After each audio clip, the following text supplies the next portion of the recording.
That's how I'm focusing my fire management in the past 6 months, and it's been doing wonders. Today, I'm gonna be going over how I've increased my barbecue through fire management in the past 6 months that has just made outstanding barbecue. Let's go. And I wanna show you those tips I've done to help your experience with fire management. A lot of people think you just gotta throw a piece of wood on there, create smoke, and that's how you do it. I've kind of tweaked that thinking, and we're gonna go over all those tips that I've learned that have made smoking for me a heck of a lot easier. First thing first is temperature. All right, 250 and above. I no longer mess with 225. I know, low and slow. Every once in a while you gotta do it, but no, once we're at 250, get ready, get your food ready. Let's go. Let's get this thing cooked. Let's move on with our day. Of course, I am normally cooking at 275 and above all the time, 275 to 300. Once it hits those areas, my food's going on. It's like it always happens this way. As soon as we start recording, 250 is the highest I can get it. 275 just works for me. I saw a bunch of videos on the Texas big famous pit houses. They all run at 275. If it works for them, it can work for me, and it has been. I've been getting my food cooked faster. The smoke is still great on it. The tenderness is perfect. Why do I need to spend 18 hours hanging out 225? Yeah, if I got a group of friends and we're having fun, sure, why not? But I'm gonna cook this thing. I'm gonna get back on with my day, have some good barbecue, have some good leftovers. Boom. Here's what I'm looking for when I'm doing my cooks now. You see how that's breaking apart nice and easy, and it's replenishing my charcoal base. Look at that, just perfectly falling apart. That's how I'm focusing my fire management in the past 6 months, and it's been doing wonders. So let's go over how to get here. How that's still holding together. It's close. So when I say turning over in this video, what I'm looking to do is I'm looking to turn over to pieces that are just falling apart, and they're perfect embers, perfect charcoal. 99% of the wood impurities have burned off of it, turning it into the charcoal. This piece hasn't turned over yet. So that's what I mean when we're talking about charcoal turnover, wood turnover. This is exactly what I'm looking for. Those pieces, see, that's perfect. That's exactly without any force. It's just kind of crumbling. But these two pieces, you can see, they're not there yet. So as I plan my cook, or my fire management portion of my cook, I'm looking to run a really good charcoal base. That's what I'm trying to do. I'm not looking for smoke. I'm trying to run my charcoal base. The reason I'm looking to run just a charcoal base is I was actually watching Netflix, Rodney Scott, and the way he just brought down charcoal, just it stayed in the back of my mind. And I was like, you know what? I really need to get into that style of cooking. And since then, it's proven to be very useful. All right, let's go. So now as I'm sizing up my next pieces of wood, I know from running this pit, this is going to start breaking and turning over into the charcoal base I want in about 30 minutes. That's what I'm trying to achieve, is I want this piece to turn into the loose pieces in the next 30 minutes if I use this piece of wood.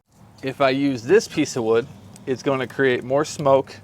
It's not going to turn over the way I want it to in time. So it's probably going to take about an hour before I get this piece into the turned over pieces. In 45 minutes, most of that wood is still going to be this. That's not what I'm looking for. So if I do put this piece in, I know I need to put a supporting piece in also that's going to replenish my turned over charcoal base a lot better. Running my fires this way for the past 6 months, really turning over into this style of cooking, I care less about a flame and more about turning wood into embers, charcoal, whatever you want to call it. The flame's nice, but that's not where I'm getting my heat. I'm getting my heat from the base that I'm forming and continuing to maintain. So how I used to run a fire was get the smoke on there, smoke. I run very clear smoke fires now, which is completely fine. It's still producing a ton of smoke flavor, and I'm less worried about keeping a flame to generate heat. I want the charcoal to generate heat, and it's just been easier, and my barbecue has been a world better. Biggest takeaway point I'm trying to make here that's made my barbecue so much better over the past 6 months is I'm no longer like, this wood flame is fine, it's great, it's what you need, but that's not how I'm focusing on my cook.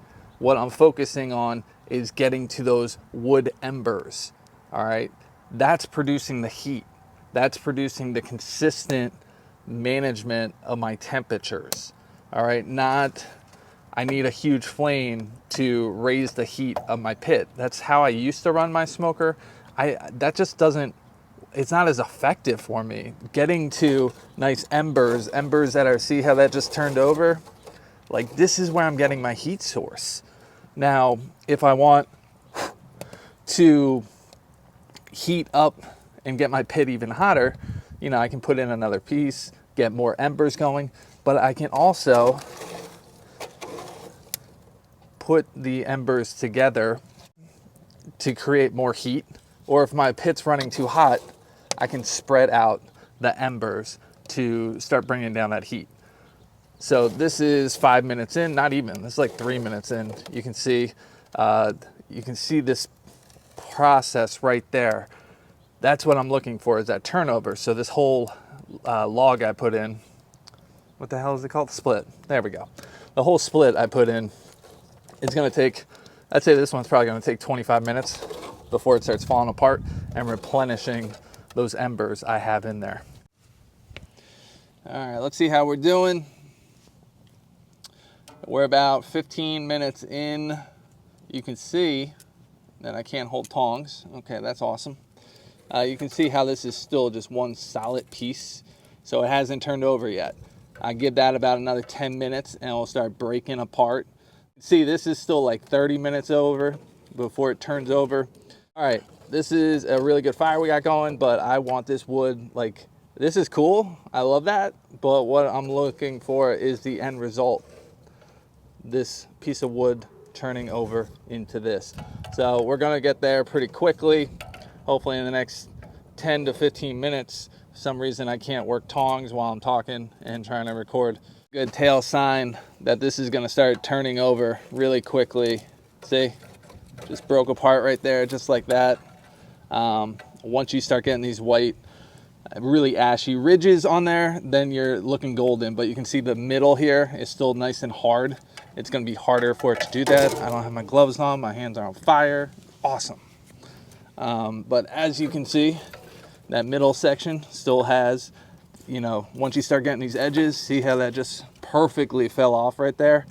All right, now we're getting those hot embers we're looking for. We've replenished our fire. It's not about the smoke. The smoke's great. Here, let's check it out. All right, so there you go. No white billow, puffy smoke. You know, hold on. Let me talk about this. All right, I'm not one of these like no white smoke, no puffy smoke. Like, if you have smoke going, that's great. Your food's gonna be fine. This is all about how the embers are forming, and the flame to embers are more important to me than flame and smoke. If you know, you know, all right? That's the best way I can put that. So don't worry if you're getting white smoke, dirty smoke for a few minutes. That's a different story for another time, but this is how I've been running it. It's not about being like the cleanest smoke ever and that's what's making the barbecue really good.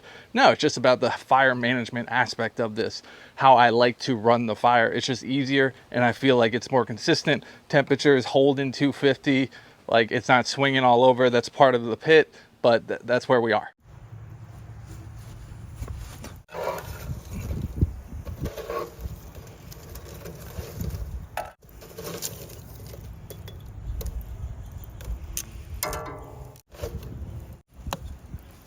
If you thought this was good, watch this video on how I'm prepping my food, the other half of this equation, to make your barbecue even better. Right here. Click it, watch it, watch it.